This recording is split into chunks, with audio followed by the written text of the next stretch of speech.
"I never loved you, only your stability," she declared coldly before leaving for him. I rebuilt my life in silence. 6 months later, he drained her savings and vanished. She arrived at my wedding rehearsal sobbing. Looking back now, I can see how quickly everything moved, how I mistook urgency for genuine connection. But at the time, I was just a guy who thought he'd found something real. I met Amber 3 years ago at a charity auction fundraiser in Charlotte, one of those black tie events where my company bought a table to support local arts programs. I'm Kevin, 32 at the time, working as a network security consultant pulling in around $172,000 annually. Nothing flashy, but I'd built a comfortable life for myself in a renovated Victorian townhouse near downtown. I spent my 20s grinding through certifications and climbing the corporate ladder while my friends were out partying, so by the time I hit my 30s, I actually had something to show for it. Amber was volunteering at the registration table, checking people in with this genuine smile that didn't feel rehearsed like most people's do at these corporate charity things. She was 25, petite with dark auburn hair pulled back in this messy bun that somehow looked intentional, wearing a simple black dress that stood out precisely because it wasn't trying to. When I approached to get my badge, she looked up and actually made eye contact instead of just going through the motions. We ended up talking for 15 minutes while the line grew behind me, and I didn't even care. She told me she was an aspiring jewelry designer with a gemology certificate from a program in Raleigh, but she was working weekends at a coffee shop called Blackbird Brew to cover her expenses while trying to build her portfolio. There was something about the way she talked about jewelry design, this passion in her voice when she described how light moved through different gemstone cuts, how metal could be shaped to complement rather than overpower the stones. I found myself genuinely interested, asking questions, wanting to know more about this world I'd never really considered before. She showed me photos on her phone of pieces she'd created during her certification program, delicate silver work with small sapphires and tourmalines, and I could see actual talent there. Real craftsmanship, not just hobby-level stuff. By the end of the night, after too many glasses of mediocre auction wine, I'd bought an overpriced weekend getaway package I'd never use and gotten her number. Our first real date was at this farm-to-table restaurant she suggested, and I noticed immediately that she studied the menu prices with careful attention before ordering the second cheapest entree. When I told her to get whatever she wanted, that I was happy to treat, she seemed genuinely relieved rather than entitled about it. That should have been my first clue about what was coming, but I interpreted it as humility rather than calculation. She talked about her dreams of opening her own artisan jewelry brand, about the gap in the market for ethical sourcing combined with custom design, about building something meaningful rather than just chasing trends. I admired that kind of vision, that willingness to pursue something difficult because it mattered to her. We started seeing each other regularly, and within about 6 weeks, she mentioned that her lease situation had become unbearable because her roommate's boyfriend had essentially moved in without contributing to rent, making the space feel crowded and uncomfortable. She said she was looking at cheaper places farther from the city center, places that would add an hour to her commute but were all she could afford on coffee shop wages. I heard myself offering before I'd really thought it through, telling her she could relocate to my townhouse temporarily while she figured things out. I had 3 bedrooms and was only using one, so it seemed logical at the time, practical even. She moved in the following weekend with surprisingly few belongings, just clothes and her jewelry-making tools, and within days my guest room had transformed into a makeshift studio with a jeweler's bench, torches, and organized cases of gemstones and precious metals. She'd set everything up with this careful precision that made it clear she knew exactly what she was doing, that this wasn't just a hobby but a serious craft she'd studied. I found myself impressed by her dedication, by the way she'd disappear into that room for hours and emerge with these intricate pieces that caught light in unexpected ways. 2 weeks after moving in, she told me she was going to quit her position at Blackbird Brew to dedicate herself entirely to her jewelry business, and I volunteered to finance her ambition of establishing her own brand. I framed it as an investment in her talent, in our future together, though looking back I realize I was already thinking long-term while she was thinking about funding. I told her not to worry about contributing to household expenses, that I made enough for both of us and wanted her to focus on building something real. She seemed grateful, almost tearful, telling me that no one had ever believed in her talent this way, that her family had always dismissed her jewelry work as an impractical hobby rather than a viable career. She immediately abandoned her coffee shop position, and suddenly I was shouldering the entire mortgage, utilities, groceries, everything, while she developed her collection and pursued partnerships with local boutiques. She'd spend full days in her studio, and I'd come home to find her bent over her jeweler's bench with that intense focus I'd initially found so attractive, surrounded by half-finished pieces and sketches. The townhouse started to smell permanently of the pickle solution she used for cleaning metal after soldering, this sharp acidic scent that clung to everything, but I didn't complain because I thought I was supporting someone's dream. Within 3 months, her entire life existed inside my house and on my credit cards, but I convinced myself this was what partnership looked like, that I was being supportive rather than being used. She'd kiss me when I got home from work and tell me about the progress she'd made that day, about the boutique owner who'd seemed interested in carrying her pieces, about the craft fair coming up where she could showcase her collection. I believed all of it because I wanted to believe it, because the alternative meant admitting I'd let someone move into my life and finances without any real foundation beyond physical attraction and 6 weeks of coffee shop conversations. Throughout the next 3 years, I invested approximately $385,000 backing Amber's jewelry enterprise, though I didn't realize the total until much later when I finally sat down with spreadsheets and bank statements to calculate the actual damage.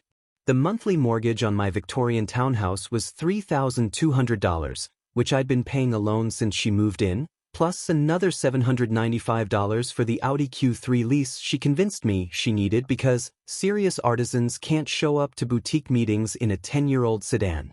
Then came the precious metals and gemstone acquisitions, which ran between $1,500 and $2,300 monthly depending on what she claimed her current projects required, sterling silver and gold findings and ethically sourced sapphires and conflict-free diamonds that she ordered from specialty suppliers with names I couldn't pronounce. The craft fairs and trade exhibitions cost another $650 to $950 each month for booth fees, table rentals, and the elaborate display cases she insisted were necessary to present her work professionally, because apparently folding tables and basic lighting weren't sufficient for someone building a luxury brand. Professional product photography ran another few hundred every month because she needed her pieces shot on white backgrounds with proper lighting for her website and social media presence, even though that website got maybe 40 visitors a month according to the analytics I glimpsed once. I paid for everything without question at first, transferring money whenever she texted me about needing funds for supplies or opportunities, watching my savings account steadily decline while convincing myself this was temporary, that her business would eventually become self-sustaining and all this investment would pay off. In 3 years, she completed exactly 3 commission pieces that actually generated income, earning a total of $1,850 that she immediately spent on celebrating her success with expensive dinners and champagne she posted about on Instagram. The rest of her time was consumed by perpetually attending gemstone conventions in cities like Atlanta and Nashville, metalworking seminars that cost $800 for a weekend, and upscale artisan markets where she'd rent premium booth space but come home with maybe 1 or 2 business cards and vague promises about future collaborations. She developed this pattern of coming home from these events energized and talking rapidly about connections she'd made, gallery owners who were interested, boutique buyers who loved her aesthetic, but none of it ever materialized into actual sales or partnerships. I started noticing that her excitement always peaked right after I'd questioned an expense, like she was manufacturing enthusiasm to justify the continued investment. Amber perfected psychological control in ways I didn't recognize until it was too late, weaponizing tears whenever I suggested we needed to examine expenditures or create some kind of budget. She'd cry and say things like, "You don't have faith in my talent," or, "You see me as a financial burden instead of your partner," turning every practical conversation about money into an emotional referendum on our relationship and my belief in her potential. She'd compare herself to celebrated jewelers like Elsa Peretti or Paloma Picasso, women who endured hardship before achieving recognition, as if struggling to pay rent was somehow equivalent to my subsidizing her entire existence while she produced 3 pieces in 3 years. The manipulation was subtle enough that I'd end up apologizing, reassuring her that I did believe in her, promising to be more patient about the timeline for her success, and then transferring more money for whatever she claimed she needed next. Her gemology classmates frequently occupied my townhouse, these pretentious trust fund types in their late 20s who'd spent 6 months learning about gemstones and now considered themselves artists and visionaries. They'd arrive unannounced on weekends, sprawling across my furniture with their shoes on, bragging about their own jewelry lines that their parents funded while brazenly ridiculing my mundane cybersecurity profession as if network security wasn't the reason they could post their mediocre silverwork on Instagram without getting hacked. I'd come home from 10-hour days preventing actual corporate disasters to find them consuming my imported bourbon, the expensive Blantons I kept for special occasions, pouring it into coffee mugs because they couldn't be bothered to find proper glassware, laughing about some inside joke from their gemology program while completely dismissing me like service staff in my own house. Amber never defended me during these gatherings, never told them to show basic respect or acknowledge that they were guests in someone else's home. Instead, she'd join in their laughter when they made jokes about corporate drones, or tech bros, seeming to forget that this corporate drone was funding every aspect of her artistic journey, including the wine and cheese spreads she'd prepare for these people using groceries I'd paid for. I started working later at the office just to avoid coming home to these gatherings, sitting at my desk running security protocols I could have done remotely rather than walking into my own townhouse and feeling like an outsider. One of her classmates, this guy named Brandon who wore scarves indoors and claimed to specialize in raw crystal jewelry, actually asked me once if I could look at his laptop because it was acting weird. And when I fixed his malware problem in 10 minutes, he didn't say thank you, just complained that I'd rearranged his desktop icons. That was the moment I realized these people didn't see me as Amber's partner or even as a person, just as some kind of resource to be utilized and dismissed, and Amber had done nothing to correct that perception because maybe that's exactly how she saw me too. The physical intimacy between us had started declining around month 6, when she began claiming exhaustion from long days in her studio, but by year 2 it had virtually disappeared except for occasional maintenance encounters that felt more obligatory than genuine. She'd blame creative depletion, saying her artistic energy was consumed by her work and there wasn't anything left over for physical connection, as if desire was some finite resource that got used up by soldering silver bezels. I tried being understanding, tried not pressuring her, tried suggesting we take a weekend away from her studio to reconnect, but she'd always have some reason why the timing was wrong, some project deadline or craft fair approaching that required her complete focus.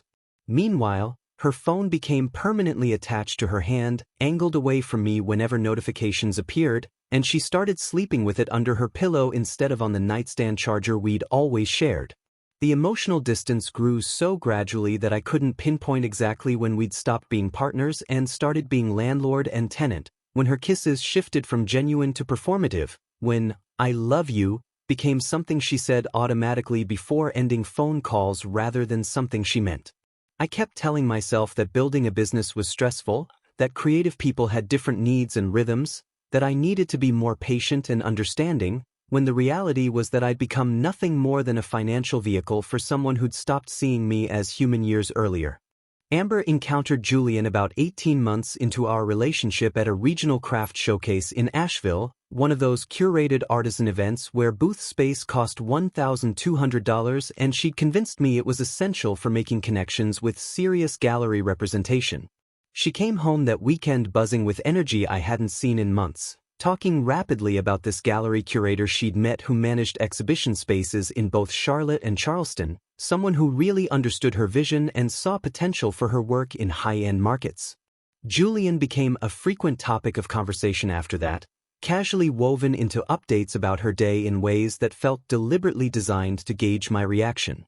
Julian thinks I should focus more on statement pieces rather than delicate work, she'd mention over dinner, or Julian connected me with this metalworker in Charleston who does incredible granulation technique.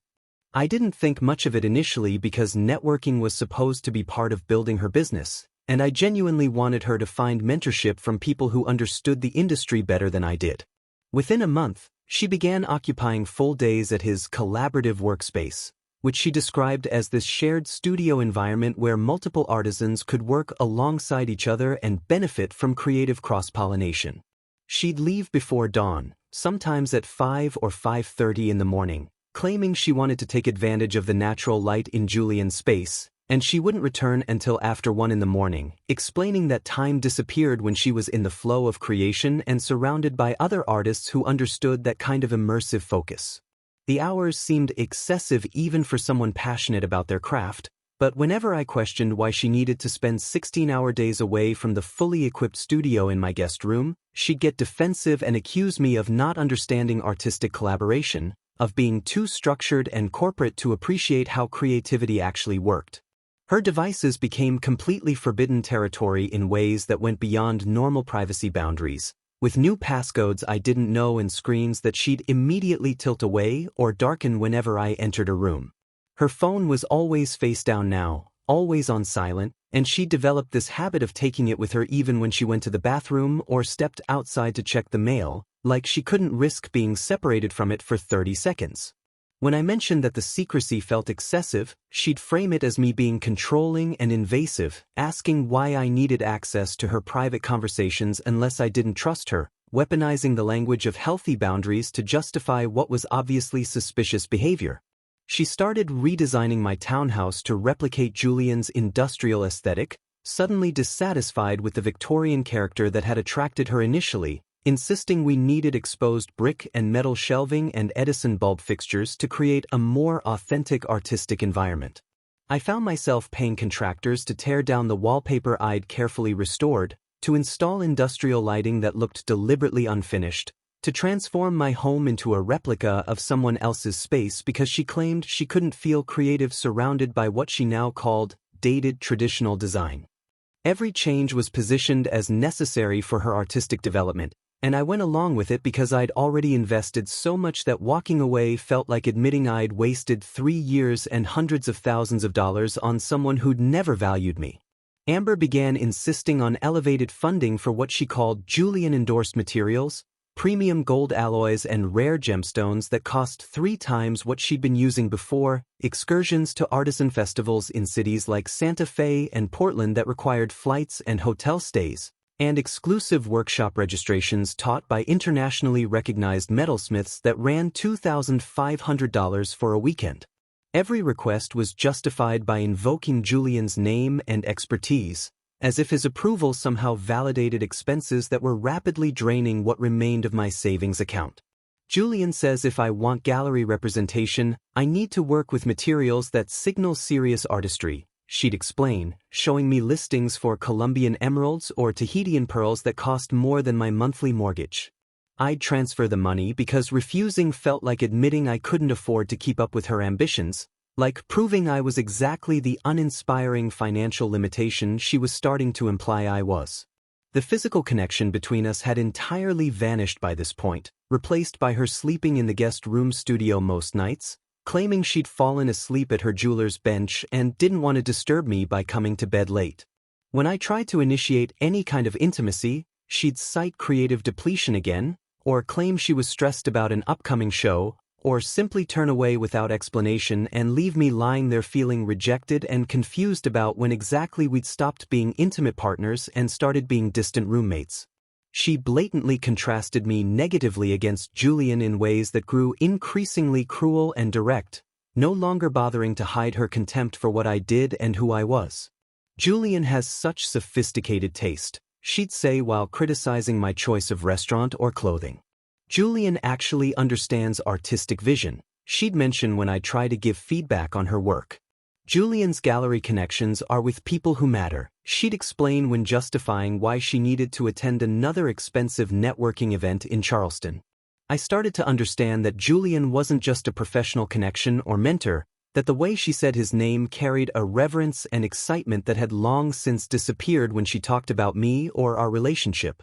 I'd become the boring financial support system, the predictable paycheck that funded her real life, which was happening in someone else's studio with someone else who made her feel things I apparently no longer could.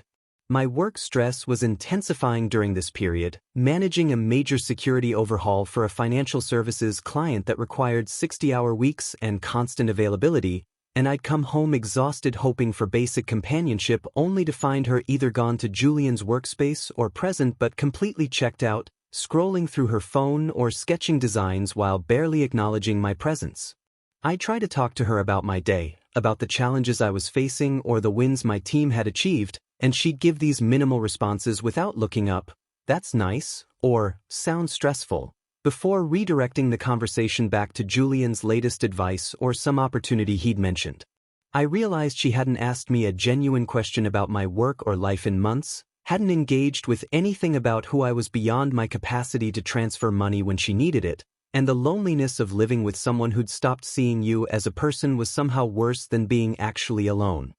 I departed early from a security audit on a Tuesday morning, telling my team I had a dentist appointment when really I just wanted to surprise Amber with brunch from her preferred organic bistro, this place called Harvest and Hearth that made these vegetable frittatas she'd mentioned loving months ago back when we still had conversations about things like favorite foods.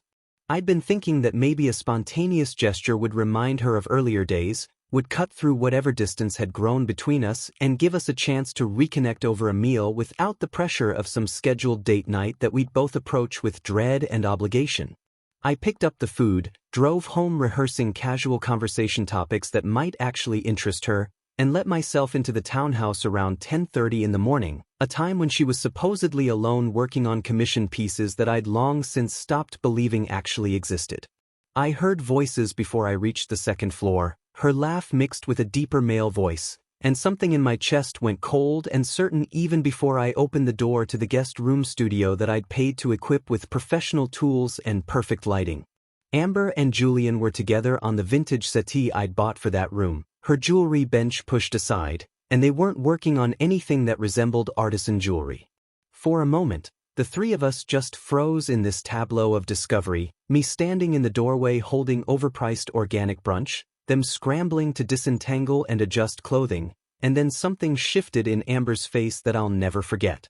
Rather than displaying remorse or shame or even panic at being caught, she exhibited sheer annoyance at my premature return, like I'd interrupted something important by having the audacity to come home to my own house during business hours. "What are you doing here?" she demanded, her tone accusatory rather than apologetic, as if I was the one who'd violated some boundary by existing in space I owned.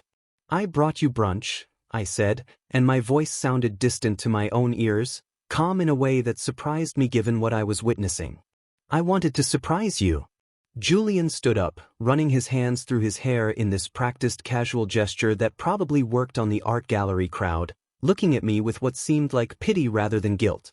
He was 37. Conventionally handsome in that deliberately scruffy way that required expensive grooming products to achieve, wearing the kind of artfully distressed clothing that cost more than my work suits despite appearing to have been salvaged from a dumpster. "Kevin, right?" he said, extending his hand like we were meeting at a networking event rather than in the aftermath of me discovering him with my girlfriend. "I've heard a lot about you." I ignored his hand, looking at Amber instead. "How long?" "Does it matter?" she replied, standing up and crossing her arms defensively. "It matters to me." She glanced at Julian, some unspoken communication passing between them, and then she turned back to me with this expression of cold calculation I'd never seen before. 18 months, she said flatly. "Since Asheville." 18 months. A year and a half of elaborate lies, of her leaving before dawn and returning after midnight, of spending my money while building a life with someone else, of sleeping in the guest room to avoid having to maintain even the pretense of intimacy with me. I felt something settle in my chest, not heartbreak exactly, but more like confirmation of something I'd suspected but refused to acknowledge. "I see," I said, and I meant it. I finally saw everything clearly, all the manipulation and exploitation and calculated use of someone she'd never actually valued.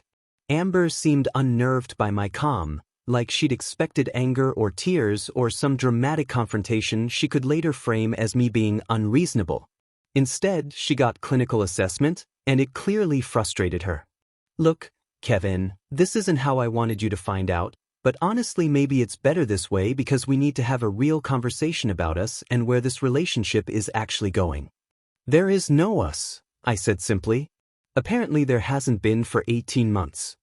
Don't be dramatic," she snapped, and suddenly she was on the offensive, instantly initiating what I now recognize as a merciless revelation designed to hurt me as punishment for disrupting her arrangement. You want the truth? Fine. I never loved you the way you loved me. I stayed with you for economic stability while I built my career and figured out what I actually wanted from life. You were safe and reliable, and you paid for everything without asking too many questions, and that's what I needed at that stage. The words were delivered with surgical precision, each one calibrated for maximum damage. And what you actually wanted was Julian, I said, surprised by how steady my voice remained. Julian understands me in ways you never could, she continued, warming to her theme now, like she'd been waiting for permission to finally speak these thoughts out loud. You're dependable but uninspiring, Kevin. You come home from your corporate cybersecurity job and you want to watch television or talk about network security protocols or plan some structured date night like we're following a relationship manual. Julian lives in the moment. He sees art and beauty and possibility. He has vision and creative intellect and connections to a world that actually matters, not just spreadsheets and firewalls and corporate advancement. So I funded your life for 3 years while you figured out you'd rather be with someone else, I said, feeling oddly detached from the conversation, like I was observing it from outside my body. I gave you what you needed, she shot back. A place to live, financial support, space to develop my craft without worrying about rent or bills or survival. You played your role, and now that role is finished. I've outgrown what you can offer me. Julian had been standing there quietly, but now he spoke up with this practiced sensitivity that made me want to laugh. Kevin, man, I know this is difficult, but Amber and I have something real. Something that goes beyond material support or conventional relationship structures. We connect on a level that transcends the ordinary, and I hope eventually you can understand and even be happy for us. The sheer audacity of that statement, delivered in my house that I paid for, about the woman I'd supported for 3 years while she carried on a secret relationship in spaces I'd funded, finally broke through my calm. Get out, I said quietly to Julian. This is between Amber and me. I'm not going anywhere without Amber, he replied, moving closer to her in this protective gesture that might have been touching if the entire situation wasn't so absurd. Amber doesn't live here anymore, I said, looking at her directly. Pack your things and leave. Today. She stared at me like I'd started speaking another language, genuine shock replacing the cruel confidence she'd been displaying moments before.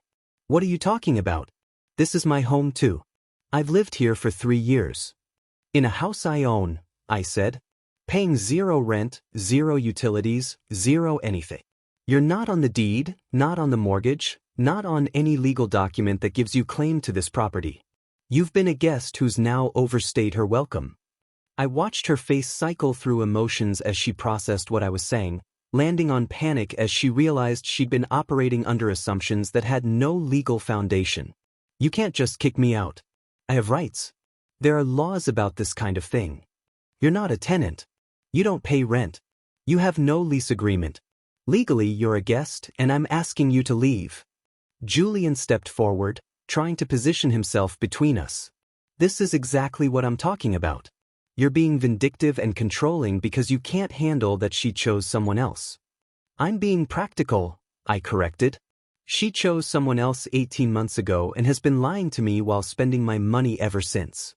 Now she can figure out her living situation with the person she actually wants to be with. Amber's expression shifted again, and suddenly she was crying, deploying those tactical tears that had worked so effectively over the years whenever I'd questioned expenses or asked for accountability. Kevin, please, you're not thinking clearly. You're hurt and angry, and you're saying things you don't mean. We can work through this. We can go to counseling or take some time apart or figure out a new arrangement that works for everyone. A new arrangement, I repeated. Like what? I keep paying your bills while you live with Julian? I need time to get situated, she said desperately. I don't have anywhere else to go right now. Julian's place is small and he already has a lease situation with his business partner. Just give me a few weeks to figure things out, and then we can discuss all of this rationally when emotions aren't so high. You've had 18 months to figure things out, I said. I'm done being understanding. I pulled out my phone and called my security system company, explaining that I needed the access codes modified immediately and the townhouse guest removed from the authorized entry list.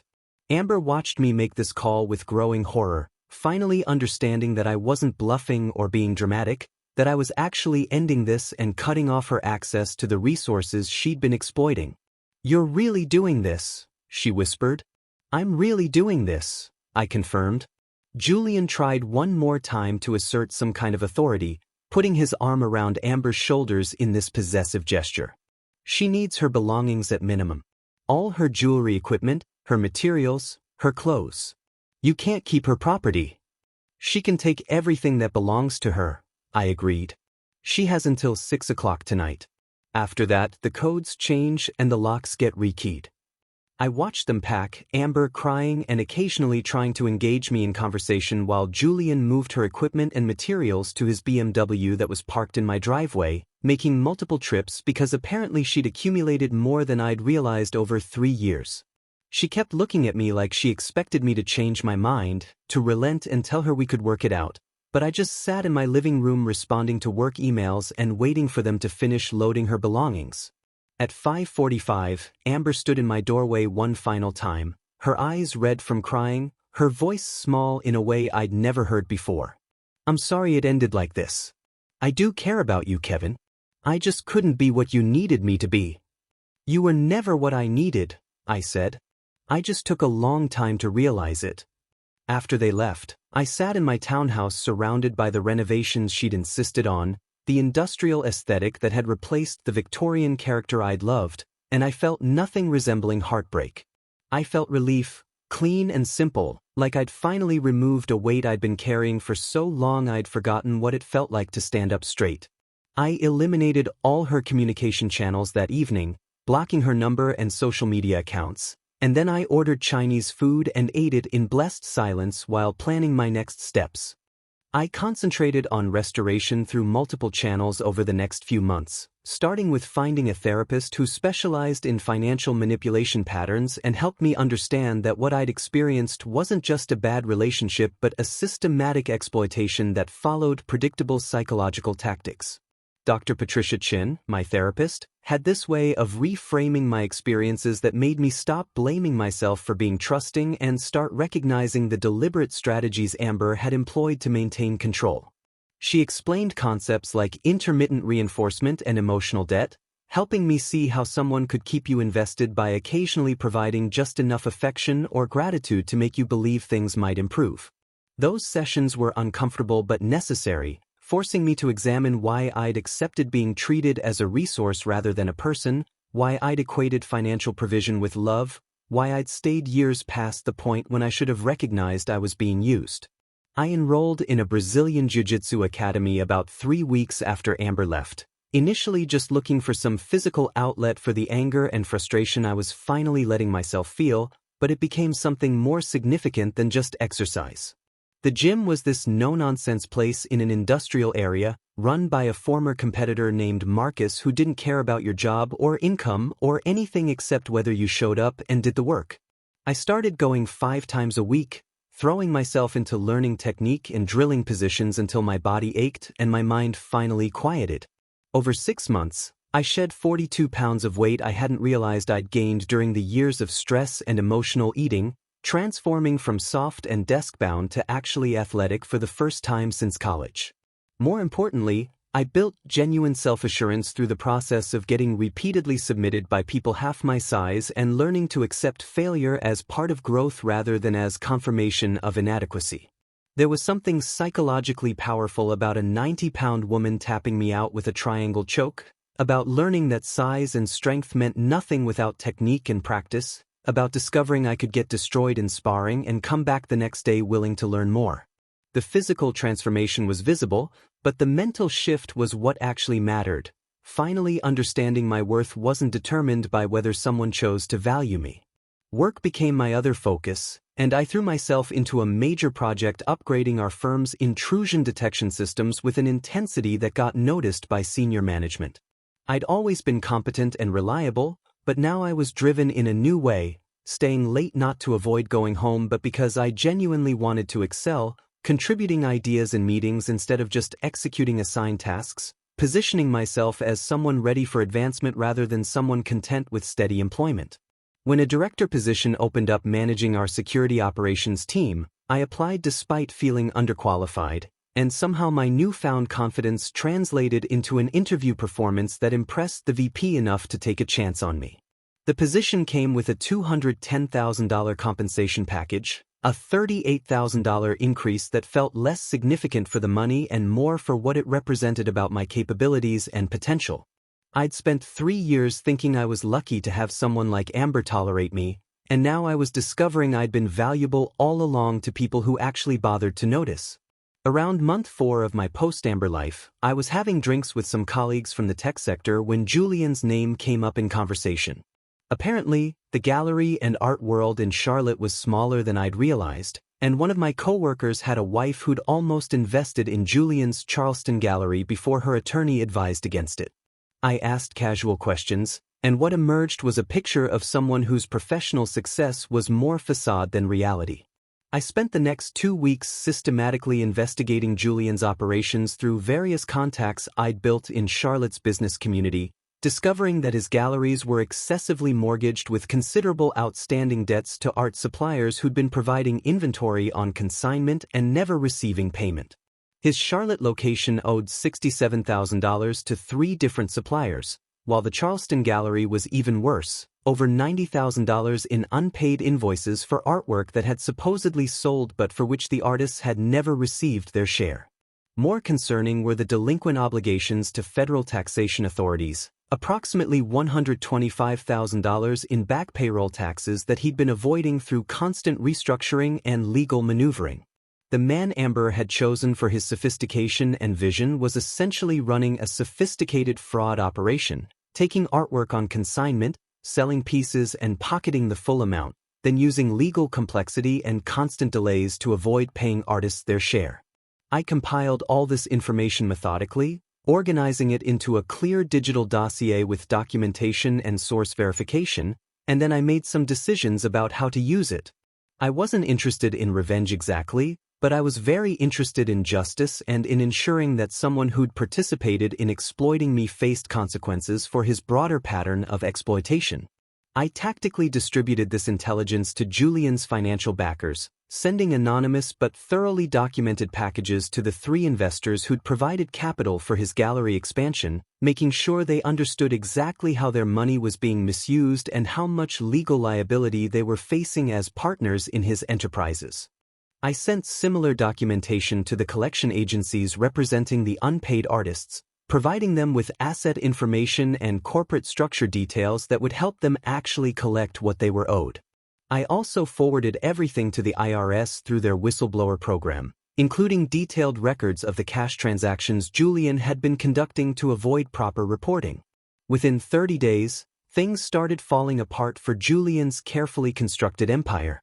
The investors pulled their backing immediately after reviewing the documentation, initiating legal action to recover their capital and dissolve the partnerships. The collection agencies began aggressive pursuit now that they had clear targets and asset information, filing liens against both gallery properties and his personal assets. The IRS opened an investigation into the payroll tax fraud, which triggered automatic freezes on his business accounts. Within 90 days, both gallery locations had been seized to satisfy debt obligations, the artwork returned to artists or auctioned to pay creditors, and Julian's curator credentials were under review by the professional organizations that had certified him. His professional reputation was irreversibly demolished among the art community as word spread about the unpaid artists and fraudulent practices. The dissolution of Julian's galleries had immediate consequences for Amber as well, though I only learned about this through mutual acquaintances who still followed her social media presence.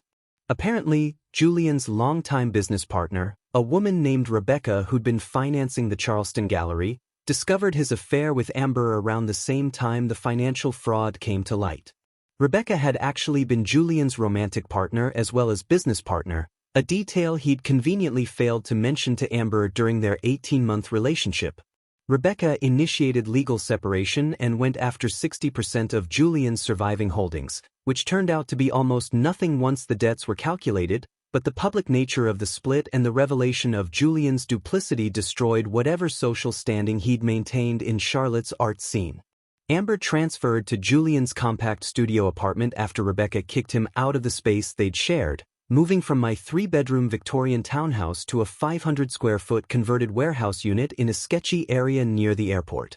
I heard through a former coworker of hers that the studio had no real kitchen, just a hot plate and mini fridge, and that Julian had become increasingly bitter and controlling as his professional life collapsed, blaming everyone except himself for the consequences of his fraud and mismanagement. The irony wasn't lost on me that Amber had left financial stability for artistic vision only to discover that the vision was bankrupt in every sense of the word. 6 months following the separation, Amber started attempting to reach me through obscured phone numbers, texts from unfamiliar area codes that I'd recognize from the writing style and specific references to our past. "Kevin, I know you probably don't want to hear from me, but I really need to talk to you about something important. Please." I deleted these messages without responding, maintaining the boundary I'd established the day she left my townhouse. She tried email next, creating new accounts when I blocked the old ones, sending increasingly desperate messages that I'd scan briefly before archiving unread. She reached out through former mutual acquaintances, asking them to pass along messages or convince me to take her call, but I'd been clear with everyone in my life that I had no interest in contact with her and would appreciate them respecting that boundary. Most people understood and stopped trying to play messenger, though a few seemed to think I was being unnecessarily harsh and suggested that everyone deserved second chances. I explained once that second chances were for people who'd made single mistakes, not for people who'd executed 18 months of calculated deception while exploiting someone's trust and finances, and after that explanation most people stopped pushing. The breaking point came on a Wednesday evening when I was at the rehearsal dinner venue for my wedding to Claire, going over final details with the event coordinator about table arrangements and timing for the following Saturday's ceremony. Claire was an attorney I'd met through a professional networking event about 4 months after Amber left, someone who'd approached relationships with the same careful consideration I'd learned to value. She was 34, wickedly intelligent, with this dry sense of humor that caught me off guard during our first conversation when she'd made a joke about contract law that somehow landed as genuinely funny. We'd taken things slowly, both of us cautious after previous relationship failures, both wanting to ensure we were building something based on actual compatibility rather than just chemistry or convenience. She made her own substantial money as a litigation attorney, insisted on splitting expenses equally despite my higher income, and most importantly seemed to genuinely enjoy my company for who I was rather than what I could provide. We'd been engaged for 3 months, planning a modest wedding with close friends and family, and I felt more confident about this decision than I'd felt about anything in years. I was standing near the entrance discussing cocktail hour logistics when I noticed someone entering who clearly didn't belong at a private event, and my stomach dropped when I recognized Amber. She looked completely different from the confident woman who'd left my townhouse 6 months earlier. She'd lost significant weight in an unhealthy way, her face gaunt and her clothes hanging loose on her frame. Her hair was unwashed and pulled back in a messy ponytail that looked accidental rather than stylish, and she wore jeans and an oversized sweater that had visible stains. Most striking were her eyes, which had this desperate, almost manic quality that made me instinctively step back when she approached. "Kevin, thank goodness I found you. I've been trying to reach you for weeks." My wedding party had gone quiet, everyone turning to watch this unexpected disruption. Claire emerged from the back room where she'd been checking on the catering setup, immediately reading the situation and moving to stand beside me. "Amber," I said evenly, "you shouldn't be here. This is a private event." I know, I'm sorry for crashing, but you wouldn't answer my calls or texts and I'm completely desperate and I didn't know what else to do." She was speaking rapidly, words tumbling over each other in a way that suggested either extreme anxiety or substance influence. "You need to leave," Claire said firmly but not unkindly, her attorney voice activating automatically. "I'm Claire, Kevin's fiancée. Whatever you need to discuss with him can be handled through appropriate channels, but not at our wedding rehearsal." Amber looked at Claire with something between envy and hatred, taking in her expensive suit and confident bearing, clearly making comparisons and finding herself lacking. You're marrying him? She asked, her voice breaking. You're actually getting married? Saturday, I confirmed. Which is why you need to leave now. Instead of leaving, Amber collapsed into one of the chairs near the entrance, her whole body shaking as she started crying in a way that seemed genuine rather than manipulative. Everything's completely fallen apart, she said through tears. Julian drained my entire inheritance savings, all $47,000 that my grandmother left me. He told me we needed it to save the Charleston Gallery, that it was a temporary loan and he'd pay me back with interest once he got through the cash flow problem. But he gambled it all away in Atlantic City over 2 weekends, and then he just disappeared completely. He's gone, Kevin. Just vanished. I felt Claire's hand on my arm, a gentle pressure that communicated support while leaving the decision about how to respond up to me. I'm sorry that happened to you, I said, and I meant it the way you mean it when you hear about something bad happening to someone you used to know. That's terrible, and I hope you find a way through it. That's all you have to say? Amber looked up at me with disbelief. I'm completely destroyed and you're just sorry? What do you want me to say, Amber? I don't know, maybe offer to help? Maybe acknowledge that we had 3 years together and that should mean something. It does mean something, I said quietly. It means I know exactly how you operate when you need financial support from someone. I'm not interested in being that person for you again. She stood up abruptly, moving closer to me in a way that made Claire step slightly forward in a protective stance. It's not just the money, though that's part of it. Julian left forged documents suggesting I co-signed for his gallery debts, and now creditors are coming after me for over $30,000 that I never agreed to.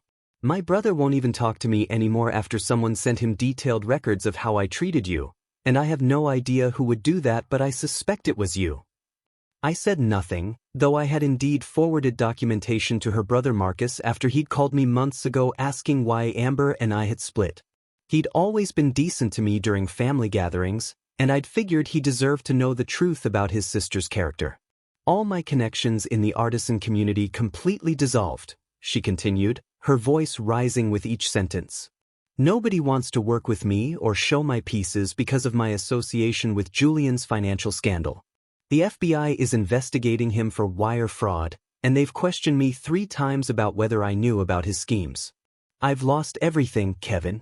My career, my reputation, my family relationships, my savings. Everything. You made choices, I said. This is the consequence. I flourished in my renewed existence over the following year in ways I hadn't imagined possible during those dark years with Amber.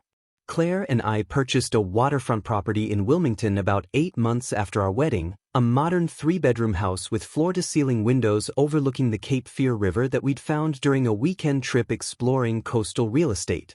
The down payment came from savings I'd accumulated in less than a year after removing my financial burden, money that would have been completely impossible to set aside while funding Amber's endless jewelry enterprise and lifestyle demands. Claire contributed equally to the purchase, insisting we structure everything as true partners with both our names on the deed and shared responsibility for the mortgage, and that equality felt revolutionary after years of one-sided financial relationships. We spent weekends furnishing the house together, debating paint colors and furniture choices, compromising and collaborating in ways that felt natural rather than combative. My career continued its upward trajectory, and I found myself genuinely enjoying the work again now that I wasn't constantly stressed about money or coming home to emotional manipulation. I'd been promoted again to senior director overseeing 3 security teams, with a compensation package that had reached $245,000 including bonuses, and I was being considered for a vice president position that would come with equity. More importantly, I was respected by my colleagues and team members, recognized for my expertise and leadership rather than just being seen as reliable and uninspiring. My investment portfolio had expanded rapidly once I'd started actually saving and investing instead of funding someone else's delusions, with a healthy 401k, a diversified index fund portfolio, and even some individual stock positions that were performing well. Claire and I talked seriously about starting a family, discussing timelines and logistics with the kind of open communication I'd never experienced in my relationship with Amber, where every conversation had felt like navigating a minefield of potential triggers and manipulations. I heard occasional updates about Amber through the social media posts that mutual acquaintances would mention, though I'd long since blocked her on all platforms and had no direct view of her life. She was working at a budget jewelry kiosk in an outlet mall about 40 minutes outside Charlotte, one of those generic retail spaces that sold mass-produced silver pieces and offered ear-piercing services, making maybe $13 an hour plus minimal commission on sales. She'd moved from Julian's studio apartment after he disappeared to a basement efficiency apartment in a rough neighborhood near the airport, the kind of place that rented by the week and didn't require credit checks or deposits beyond first month's rent. Her social media presence had devolved into resentful commentary about trust and shattered aspirations, posting those generic inspirational quotes about fake people and lessons learned that people share when they refuse to take accountability for their own choices. According to someone who'd run into her at the outlet mall, she was fighting multiple creditor lawsuits related to Julian's forged documents, representing herself because she couldn't afford an attorney, and losing badly because she had no understanding of legal procedure or evidence rules. Her jewelry work had apparently stopped completely, her equipment sold off to cover debts, her dreams of an artisan brand reduced to standing behind a kiosk counter helping suburban teenagers pick out nose rings. The trajectory from my Victorian townhouse and unlimited financial support to a basement efficiency and retail wage work had taken less than a year, and while I didn't take pleasure in her suffering, I couldn't deny a sense of natural justice in watching someone experience the consequences of their exploitation and betrayal.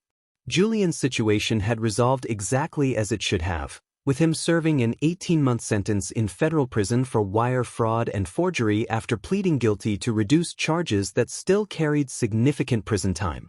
His curator credentials had been permanently revoked by every professional organization that had certified him, and his name had become essentially toxic in art gallery circles throughout the Southeast.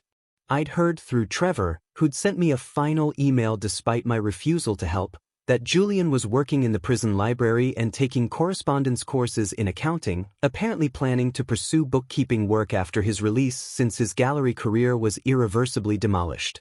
The FBI investigation had uncovered even more fraud than initially suspected, including falsified provenance documents for several pieces he'd sold as original works by recognized artists, and restitution orders that would keep him in debt for decades. His romantic partner Rebecca had moved to Atlanta and started a legitimate gallery that explicitly marketed itself as ethical and transparent in response to her experience with Julian's fraud, and she'd given interviews to art publications about recognizing and avoiding predatory curators who exploited artists.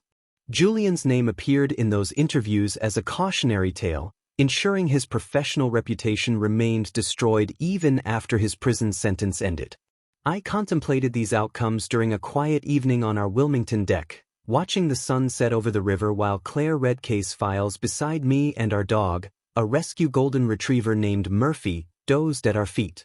The peace I felt wasn't about revenge or vindication exactly, though those elements existed.